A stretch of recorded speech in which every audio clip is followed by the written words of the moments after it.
Pratata from Instrumentation and Automation Engineering 2023, and my student identification number is 1234925. Today I will do the text for, which is like this.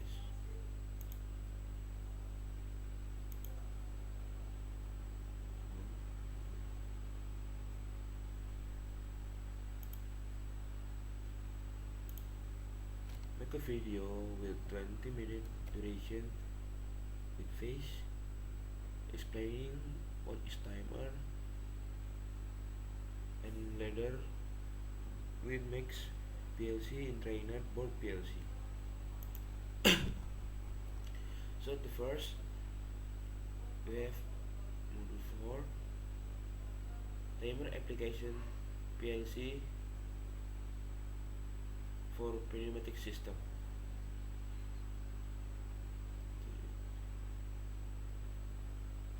Plan for this practicum first is know the timer PLC, can afford PLC timer, to configure total pneumatic, train student from rate and make rank and ladder diagram. So timer on PLC is instruction internal, which is to give delay or configure how long output is need to be system. Timer is work like stopwatch, digital stopwatch, will move when input have full, like this. Instruction tim 000 50 format like this. Okay, so this is the PLC. I will make this one.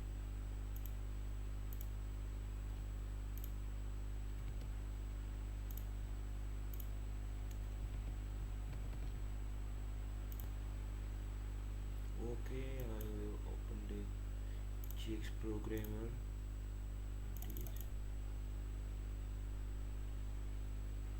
So otherwise you will file here.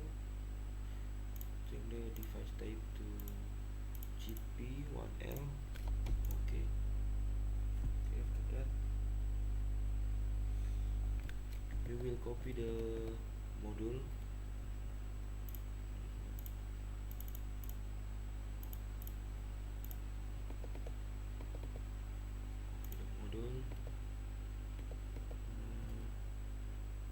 Is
system, and then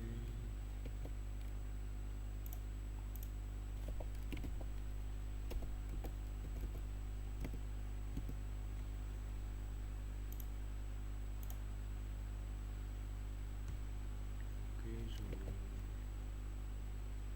go to the tool section like this. System.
So I will make the PLC first. This is well taking a long time.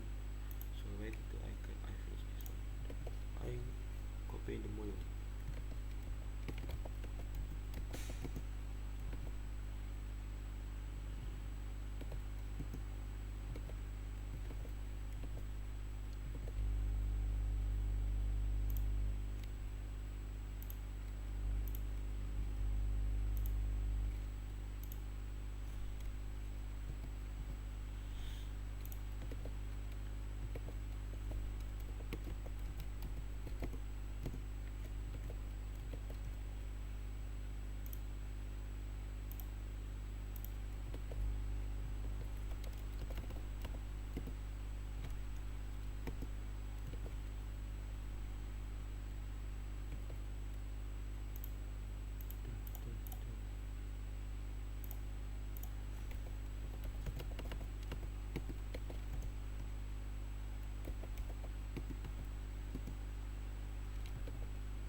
Okay, so this is the last section.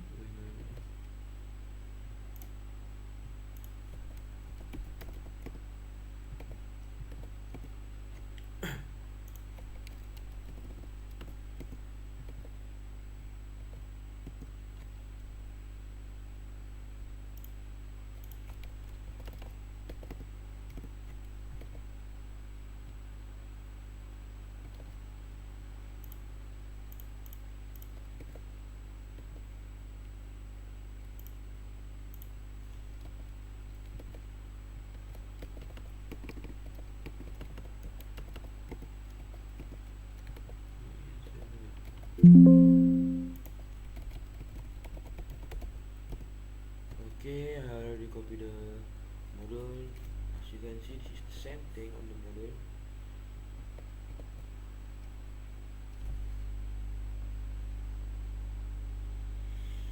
So I will explaining what is this.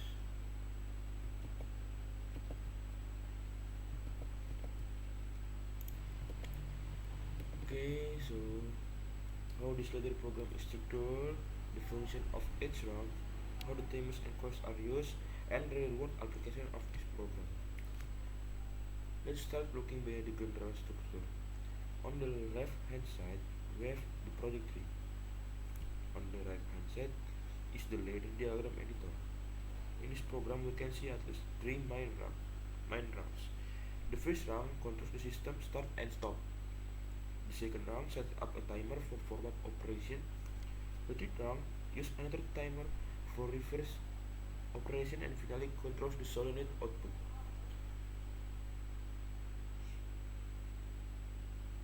Now let's focus on the first round.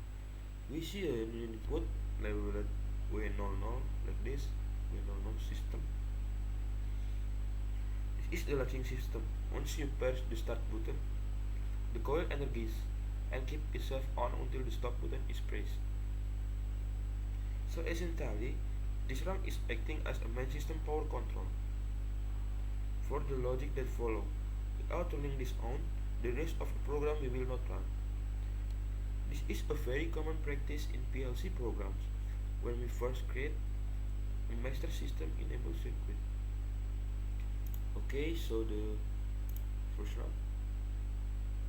Sorry. Run 1. A forward timer set. Here we see again with no system enable as the condition. When the system is on, it triggers timer T0000. The timer block is a 100 millisecond timer, BCD type. The number for this timer is 000 and the set value is 50. Now since this is a 100 millisecond timer,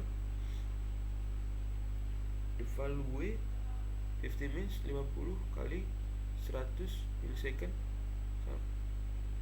is 5 seconds. That means once the system is enabled, the timer will count for 5 seconds before activating its output contact. On the right side, we see coil label W001.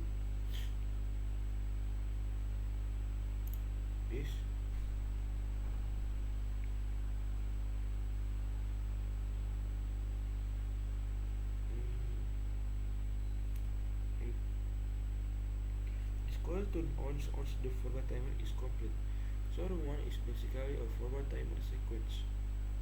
When the system is on, wait for 5 seconds then activate W001. Moving down, we have room 2. Here are the input conditions are: the system must be on W000 and a push button called PB mundur at address E002. This looks like a reverse push button. When these conditions are true, and after W001 is activated from the previous timer, then we enable another timer called T0001. This is again a 100 millisecond timer. The set value is also 50, so this is another 5 seconds timer. The label on this timer is timer mundur, which means reverse timer inclination. So what's happening here? After the forward timer has run, and if the reverse push button is pressed, the PLC starts counting another 5 seconds before proceeding to the next action. This run is preparing the condition for reverse motion of the actuator. Okay, so moving to the room 3, which is output control.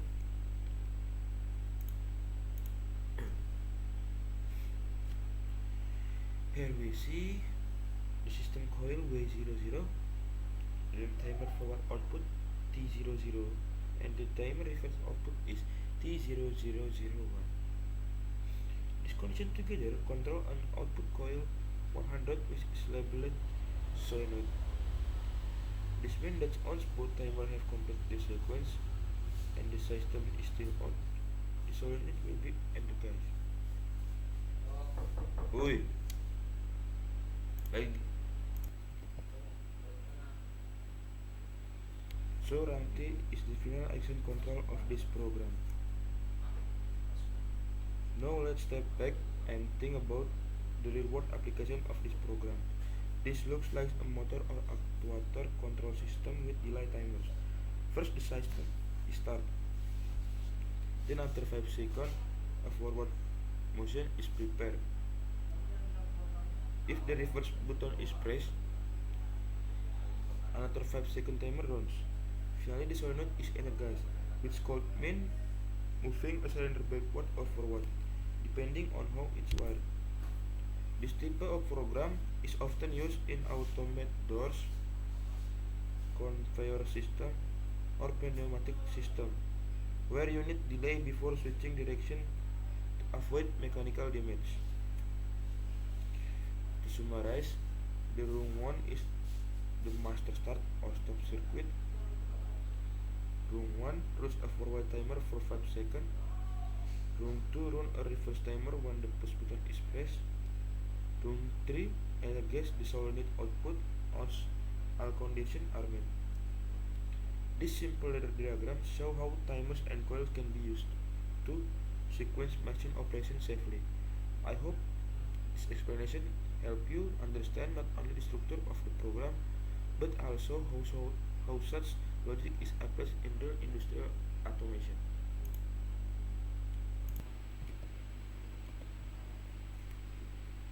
So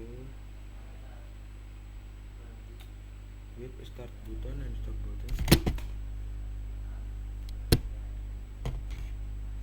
A forward button will be used to open the gate. A reverse button will be used to close the gate. A solenoid valve controls a pneumatic cylinder that moves the gate, and finally timers ensure there is a delay before the gate moves, to give time for safety signal like lights or buzzer. The PLC program you see on the screen, room 1, room 0 is the system on or off circuit, room 1 is the forward delay timer for gate opening, round 2 is the reverse delay timer for gate closing, round 3 energizes the solenoid after the timer are done. Okay, after you press the start button, you can see the PLC software. The coil labeled W0 is energized. This means the system is not active. A green indicator light on the control.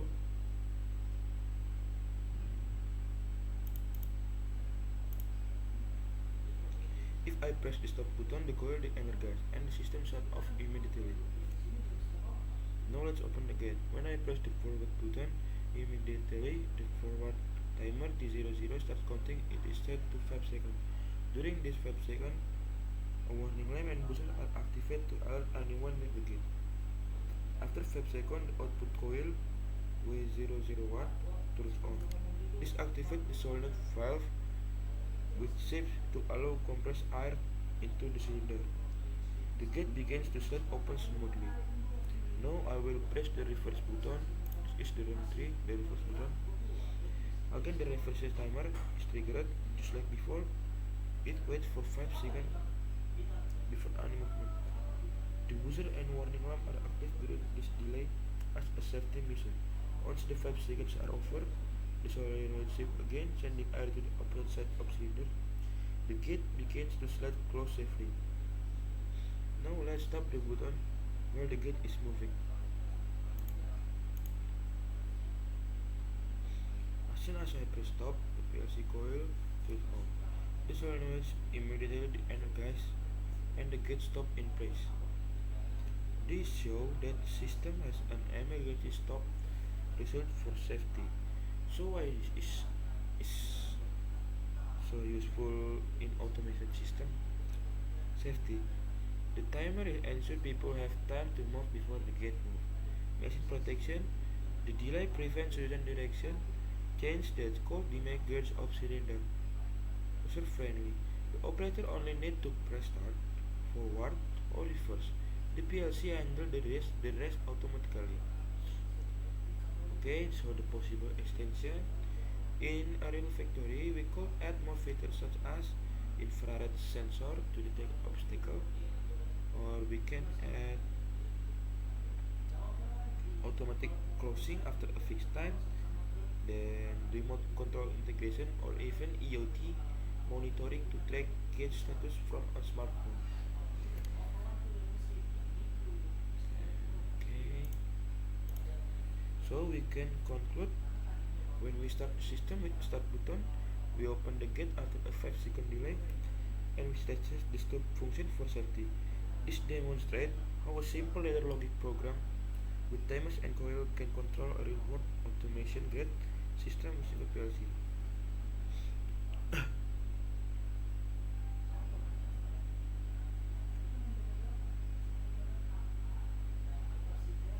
Okay, so that's all from module 4 and task 4. You can see timer.